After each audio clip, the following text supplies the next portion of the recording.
You know, it feels like we all just got our heads wrapped around 5G, but in the world of technology, the next big thing is always right around the corner. The race for 6G is already on, and let me tell you, it's about so much more than just faster phones. We're talking about completely reimagining our connected reality. So, to really get where we're going, you have to look at where we've been. Every single G has been its own revolution. I mean, 1G gave us those clunky analog car phones. 2G brought us texting, SMS. 3G, that's what put the internet in our pockets and gave us smartphones. Then 4G made it fast enough to stream video pretty much anywhere. And 5G is making all of that even faster with lower latency. So, what could possibly be next? And that's the big question, isn't it?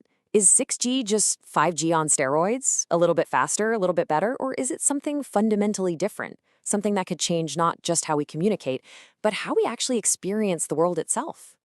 Okay, let's dive into the promise of 6G. And this is where things start to feel like they're straight out of science fiction.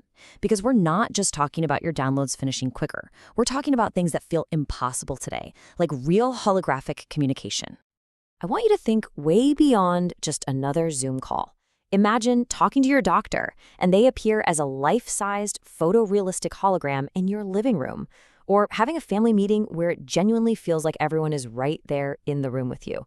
That is the kind of future 6G is aiming to build. The whole goal here is something called true presence.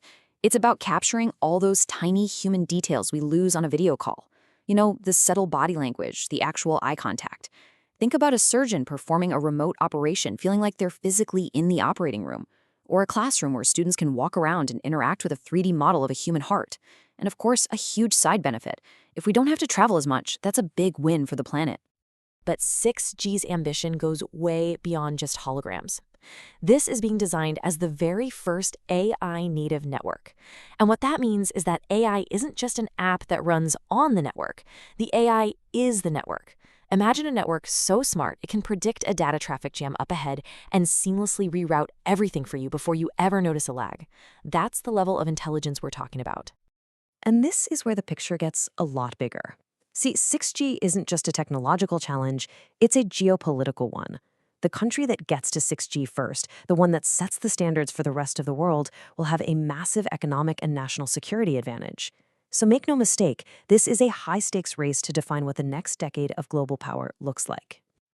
So, all this sounds amazing, right? Holograms, AI networks, but how do we actually build it? Well, this is where we run smack into a huge wall, and it's a wall made of physics. The core problem is something called spectrum scarcity. The easiest way to think about it is like this. Radio frequencies are like lanes on a highway. For years, we've just been cramming more and more data traffic onto the same old highway. Well, now that highway is in a permanent state of gridlock. There is simply no more room for the kind of massive data that holograms demand. So what's the solution? We can't just add another lane. We have to build an entirely new superhighway in a place we've never built before. To find that massive open space for data, 6G has to push into a brand new, almost completely unused frontier, the terahertz frequency band. Now, there's a reason this area is called the terahertz gap. It's this really tricky no man's land in the spectrum. It's too high for most of our current electronics to handle, but it's too low for light-based or photonic technology. Cracking how to use this gap is honestly one of the greatest engineering puzzles of our time. Okay, let's just compare them side by side to see what a huge jump this is. 5G uses what's called millimeter wave, or wave, which was already a big step up. But 6G is aiming for the terahertz range, and that's a whole different universe. We're talking about a move from gigascale bandwidth to terascale. That's 1,000 times more capacity. But here's the catch. These signals are incredibly fragile. They get weakened and absorbed by pretty much everything, including the humidity in the air itself.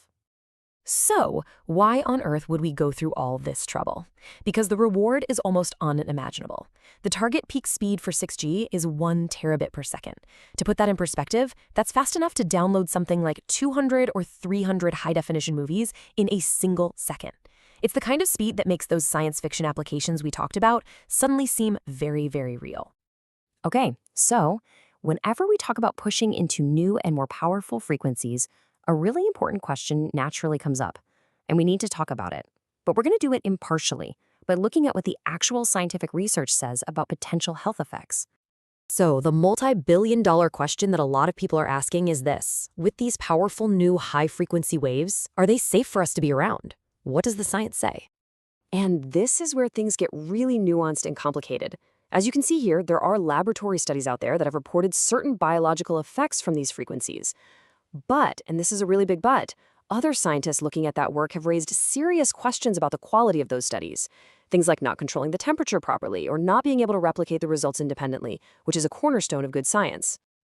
And then, at the same time, you have the very real experience of people who identify with a condition called electromagnetic hypersensitivity, or EHS. These are people who report experiencing a whole host of debilitating symptoms that they believe are directly caused by their exposure to the electromagnetic fields all around us. So this is basically where we stand right now. It's a complex picture. On the one hand, you have some lab studies that report biological effects. And on the other hand, you have significant questions from the broader scientific community about the quality and replicability of that very same research. It's a debate that is absolutely still ongoing. All right, so let's pull back and look at the big picture. When you put all these pieces together, the promise, the problems, the potential, where does that leave us? Well, the journey to 6G is really happening on 3 parallel tracks. First, you have the vision, this incredible dream of an AI-native holographic world. Then you have the hurdle, that massive, fundamental physics challenge of the terahertz gap. And finally, you have the questions, the ongoing responsibility to research and fully understand the health and safety side of things. So if there's one thing to take away, it's this: 6G is not just another incremental upgrade, it is a genuine leap into a new frontier. It's a technology that holds immense, world-changing promise, but it comes with equally monumental challenges and a whole host of questions that we still need to answer. And in the end, that's really what it all comes down to. All this incredible technology is really just a tool. The real story, the important story, is about us. As we stand on the brink of this 6G reality, the most important question isn't what can the technology do, it's what will we choose to do with it.